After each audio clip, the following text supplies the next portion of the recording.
Boom, the Fed has spoken. Interest rates have officially been cut, and a new macro cycle, a new era for stocks and cryptocurrencies is officially upon us.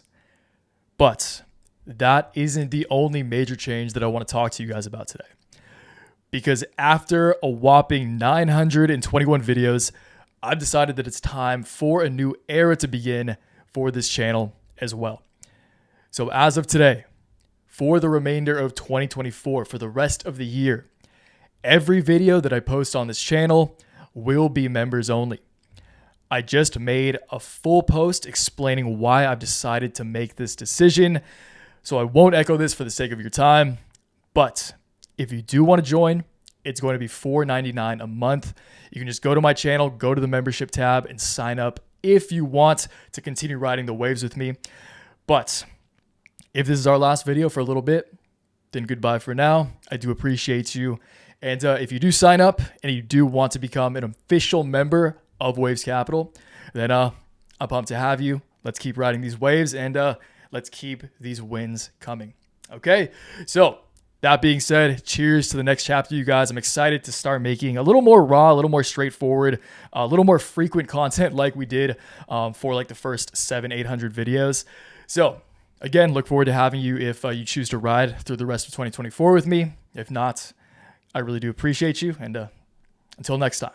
Okay, so that being said, let's discuss what we're actually going to talk about in this video. We'll go over each of the subjects we'll be discussing and then dive into each one individually. Okay, kicking things off, we have to reflect upon the interest rate itself. And I actually want to discuss, not this long, I want to discuss why interest rate cuts are good news for stocks. You're hearing it everywhere. Stock market go up when rate cuts get cut.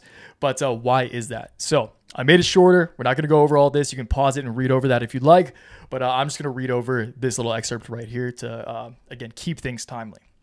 Okay, so after that, I do want to go down further in this newsletter that I wrote and talk to you guys about my macro thesis. Quickly go over kind of just my strategy for the rest of 2024 and talk to you about why I'm doing what I'm doing. And also why I'm staying hedged and why I kind of agree with Mr. Tom Lee about being hesitant and having my guard up when it comes to buying into this rally and really my thoughts around the longevity of this rally and whether or not this rally can persist. Just a little hint, referencing this meme, zig when they zag. Okay, so that said, all that aside, I know you saw TradingView up there. We are going to take a look at the charts. We're going to take a look at two of what I believe are probably the most important, at least to our corners of the market, charts from a macro perspective. And those are Bitcoin, BTC, and the Russell 2000 Small Cap Index, or the IWM. I do have Riot and Mar flashed on the watch list right there at the very end of the video. I'm going to give you guys my 2 cents on those two stocks. Maybe we'll take a look at the charts because I know that they are breaking some hearts with their underperformance. So at the very end of the video, if you're interested, I will give you guys my take on Bitcoin miners and why they're lagging so hard relative to BTC. Okay, that's the video, you guys. I do hope you go on to gain value from it. I know I just gave you guys this plug, but if you guys want these daily newsletters that we're going to read over, if you want a full breakdown of my personal portfolio, all options, put options, call options, cryptocurrency stocks, everything is the first link in the description of this video. That's $15 a month. You can sign up here and yeah, welcome to the team if you really want to take the next step in your trading or investing journey. Okay, it's been an amazing month so far. I'm excited for what the rest of the month and what the rest of the year has in store for Waves Cap. Okay, so let's get to reading. Okay, I'll keep this quick because I'm sure at this point you guys have already heard from multiple sources that interest rates got cut in the markets over the past few days. I'm recording this on Sunday. Since Wednesday, I've really been going all over the place. Okay, so Fed just cut rates by 50 basis points. And the markets initially rejoiced the decision. We actually sold off in the weekend. And that kind of plays well into what we're going to be talking about later. Okay, so the markets ripped higher in the minutes following the decision, but quickly reversed as investors began to contemplate the idea of a potential recession. And this kind of, again, is one of the few reasons why the markets have sold off in the days that followed that major post-Fed rate cut rally. Okay, so this could indicate a rate cut of 50 basis points, that is 0.5%, that the economy may actually be in rough shape. I'm not going to act as if I have a strong opinion around what's going on in the mind of the Fed or under the hood of the economy, but I will speculate upon what I believe could be the lasting impact of this game-changing rate cut, which takes us to my summarized and updated macro thesis, okay? Surprise here. I'm bullish on small to mid-cap stocks and risk assets like Bitcoin and cryptocurrencies, and I am not bullish on mega caps and overextended big tech like Apple. Our Apple puts absolutely skyrocketed on Friday, which is, for full transparency, right now these consume about 30% of my options portfolio. Completely skyrocketed. It's crazy to watch your options portfolio go up like that. So just another little plug there. But not much has changed. I mean, we all knew a cut was coming. The fact that we got a 50-point cut just further reinforces the beliefs that I already held. A backdrop where interest rates are trending lower is great news for risk assets historically speaking, but at the same time, I do believe the economy is in bad shape. I do think the US consumer is weak, and that is obviously bad news for consumer-facing companies. The portfolio is looking amazing in the hour that's followed the events, so let's keep our eyes on the prize, let's keep the W's coming, and cheers to the future, okay? It was a few days ago. We actually closed out the week with a bang too. September, again, off to a very hot start. So if you guys are members of the portfolio group, cheers, because honestly, I smell even more gains on the horizon. Okay, so that's that. Let's take a look at why interest rate cuts before we dive into the charts. Okay, so we'll talk about this. We'll quickly go over why rate cuts are good for the market in the first place. See if we probably got to zoom this out a little bit. Okay. Nope, there we go. That'll do it. Okay, so let's read over this quickly. Let's talk about this. Let's just read over why Tom Lee is hesitant, and then we'll close it out on the charts, okay? So, rate cuts are good for stocks because they lower borrowing costs, boost consumer spending, and make equities more attractive than bonds. Cheaper borrowing encourages business investment, while lower returns on bonds push investors towards stocks. So again, if you can put some money into, a 10-year treasury bond, and it gets you 5%, then that's very, very appealing because there's no downside risks there. But when that goes down to 4.5%, 4%, that's when stocks begin to get more appealing, okay, from a return perspective. The risk begins to outweigh the reward profile, or the asymmetric risk profile begins to make more sense for stocks. This increases stock prices, especially for growth companies that benefit from lower interest rates, okay? So from a very cookie cutter perspective, that is why, again, if you want to read over these bullet points, you can pause the video and read over these now. But again, for the sake of your time, let's just keep moving on. Market bull Tom Lee, Tommy Lee, has to jump into this post-Fed rally. Okay, we're not going to spend too much time here, but I do agree with his points, and that's why I wanted to cover this article. Again, that's also why I'm pretty heavily hedged right now. The S&P 500 and Dow Jones popped to fresh records on Thursday, a day after the Fed lowered rates by 0.5 percentage point. Lee was correctly bullish heading to 24 and nailed several bold short-term calls on the market. So again, just because someone has made the correct calls in the past does not guarantee that they'll make the right calls in the future or in the present. Again, we're traders, we're analysts, we're not fortune tellers. I always say that, but if you have made right calls, if you've made right trades, if you've made good investments in the past, if your track record speaks to your competency, then I guess there's not much more to say than that. Your track record speaks to your competency, and that's why Tom Lee is a pretty reputable individual and respected individual in the space. Okay, so in his words, this Fed cut cycle is setting the stage for markets to be really strong over the next 1 month or 3 months. Lee, the head of research at Fundstrats, told CNBC on Thursday. However, Lee added that he's not fully confident that stocks will continue their upward trajectory as the U.S. presidential election in November looms. What the stocks do between now and, let's say, the election day, I think there's still a lot of uncertainty, he said. That's the reason why I'm a little hesitant for investors to dive in. The election is less than 100 days away, and the uncertainty around each candidate's economic platform has made some investors hesitant about making big bets on certain stocks and sectors before the votes are in. Lee was correctly bullish heading into 2024 and has nailed several bold short-term calls on the market. He was also one of the first on the street to turn bullish on stocks during the throes of the C19 debacle. All right, so again, doesn't guarantee that this call is going to be right, but I 100% agree with him here. And this is already playing out in the way Friday panned out, the way we sold off into the weekend, the way last week played out. If you guys happen to be watching this on Monday or Tuesday, or even later than that, whatever. But the election is coming up. There are so many macro, I shouldn't say unforeseeable because they're partially foreseeable, but there are so many X factors in terms of upcoming macro catalysts that could throw curveballs into this rally. Again, rate cuts are good, and rate cuts are historically bullish for risk assets, which is why we're discussing Bitcoin and cryptocurrency. Bitcoin, cryptocurrencies, and small caps, okay? Just risk assets thrive during times of a post-rate cut world, okay? Bullish on mega caps. Overextended mega caps, kind of the safer plays throughout the high interest rate era, which is why I do think we're seeing that cyclical shift from, again, like the NASDAQ and big tech. Whales like Apple, which is why I'm shorting Apple once again. Short Apple. Apple put's doing great. But I am long names like the Russell 2000, small caps, Palantir, Unity, Veritone, the stocks I covered in my recent video, the stocks that I'm most bullish on for the remainder of 2024, I am bullish on. There will always be diamonds in the rough.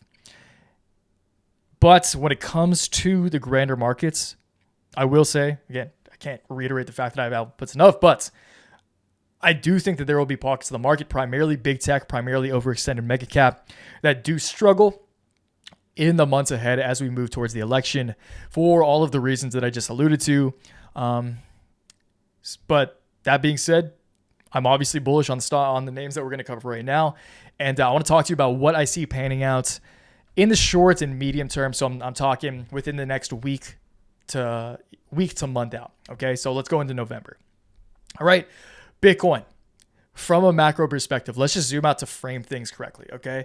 From a macro perspective, looking extremely promising. There is no doubt that we are in a bull market cycle, okay? The overall trend, the long-term trend, the macro trend is up, and that's very, very evident, okay? But in the short term, we are printing a massive, you could say this is definitely a descending channel pattern, and also kind of a descending triangle because we do have a pretty solid floor around the $56,000 region. Okay, so short term, if we are looking at the short term, solely short term, I do think that there is a high likelihood that we make our way down to retesting this line of broken resistance as new support. So again, I'm talking in the week ahead. I do think the greater markets, I think the S&P and the NASDAQ fall in the week ahead. I do think that the latter half of September or the final week, the final trading weeks of September are going to throw some curveballs at the market. September, historically, bearish month, the worst month historically for the S&P 500 and NASDAQ. I think that may bleed over into Bitcoin in the short term. So again, I do forecast a 5, 6, maybe 7% pullback prior to the end of the month.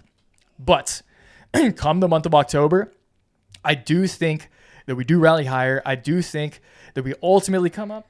Oh, buddy. Oh, my son came in here. Mama's supposed to be watching you, buddy. Where's Mama? It's okay. Here, come here, buddy. Okay. So long term for Bitcoin, I do think we make our way up to test these lines of resistance. The reason I have two drawn here, conservative resistance, long-term absolute resistance. I think that Bitcoin ultimately makes its way up to initially conservative resistance, multiple touch points here. I personally trade upon conservative resistance. And overall, once we break, I do think we will almost absolutely make our way up to long-term resistance. And then I think we ultimately break above that line of absolute long-term resistance. And then from there, I think new all-time highs are inevitable. I do think that we ultimately, by the end of the year, come up to the line of long-term, of macro resistance, even beyond long-term, the line of macro resistance on this megaphone channel. Okay, so that's Bitcoin. Sorry, you guys, I'm still a little winded from running out there. But that's Bitcoin. Let's take a look at the Russell 2000. And then I'll give you guys my 2 cents on Riot Platforms and Marathon Digital. Okay, so IWM, Russell 2000, small cap index. Again, historically speaking, very strong performer in a post-rate cut world.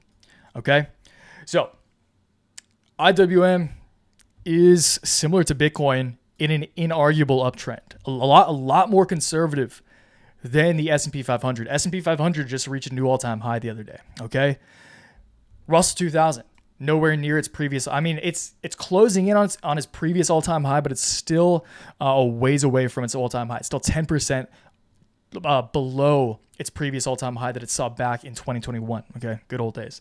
So, in terms of the short term, I do think that the Russell comes up to test my line of conservative resistance within, I would say by mid-October. Again, I do think that there could be some chop in the short term in the week ahead. Maybe we come down a little bit. Maybe we come down to the 216, 250, I would say 215, 214, 215 in the lowest. But ultimately, you guys, again, the momentum, the macro momentum, the fundamental momentum, and really the technical momentum is still in the favor of the bulls when you're zooming out and talking about the medium to long term. So I remain bullish. I do think that the IWM by the month of November can see at least 232, 233. And again, I wouldn't be surprised at all if we were to see new all-time highs, which would be 245 plus by the end of the year for the Russell 2000. Okay, that's how you guys ride Mara. You know what? Because we just I wasn't actually going to look at the chart, but because we had that little mishap with the kiddo, he was sleeping in the living room. Sorry about that, but I couldn't close the door on him. I do want to talk about Riot. We will take a look at it on the charts. Okay, so Riot platforms and Marathon Digital have been significantly underperforming the markets. Okay. Not just been significantly underperforming Bitcoin and significantly underperforming just small cap stocks in general. Which, if you are a member of this channel, if you've been watching these videos for an extended period of time, you know that is very disheartening.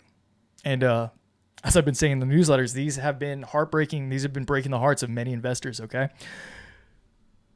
So to sum up my thoughts on Riot Mara, it's pretty much patient pays. Patience pays. Patience will pay off. Okay. Right now, there are so many investors probably feeling the same way that you're feeling, if you are feeling those again. Feelings of dismay or just despair almost. There's just so many, especially with so many other small caps doing well, with the Russell 2000, with ARK, the ARK Innovation ETF doing well. There are so many other stocks. There are so many shinier objects out there that are taking, I shouldn't say taking the capital away, but that are really magnetizing the capital. I guess taking the capital away from Bitcoin miners like Riot and Mara. Okay. So ultimately, I do think that once Bitcoin really starts catching traction, and by that, I mean, once Bitcoin successfully breaks above one of these lines of long-term resistance, that I believe will be the catalyst for these Bitcoin miners to start waking up again. And once the beasts reawaken, I think that they really catch fire. Okay, so again, we've been stagnant, we've been slow, we've been super lame and boring. But once Bitcoin really makes, and again, that's what this break will signal. Once Bitcoin really starts making that run for new highs, I do think that Bitcoin miners will reawaken. And I do think that Riot specifically, we'll look at Mara in our next, maybe the first members only video. I do think that Bitcoin ultimately makes its way up to test this line of very long-term resistance. Riot Platforms makes its way up to this line of long-term resistance by December, or by the new year. Okay. And just just to give you guys a little nod to the portfolio, the reason I have 1220 written here is because I do hold December 20th call options contracts on Riot Platforms and Marathon Digital. For Riot Platforms, it's $10. For Marathon Digital, it's $30.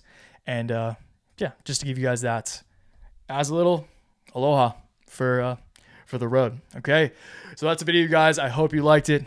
Got a little spice in there, and it's a game of life and the game of trading. Okay, so once again, if you guys do want to become a member, if you guys want the rest of the videos for the remainder of 2024, that is going to be the first link, and not the first link in the description of this video. You just go to my channel and then click on the membership tab, $4.99 a month. If you join, let's keep riding. And if not, then again, it's never goodbye, but until next time. So I appreciate you guys always. And I look forward to what the future has in store for all of us. Until next time, always remember, take action. Make waves. Peace, guys.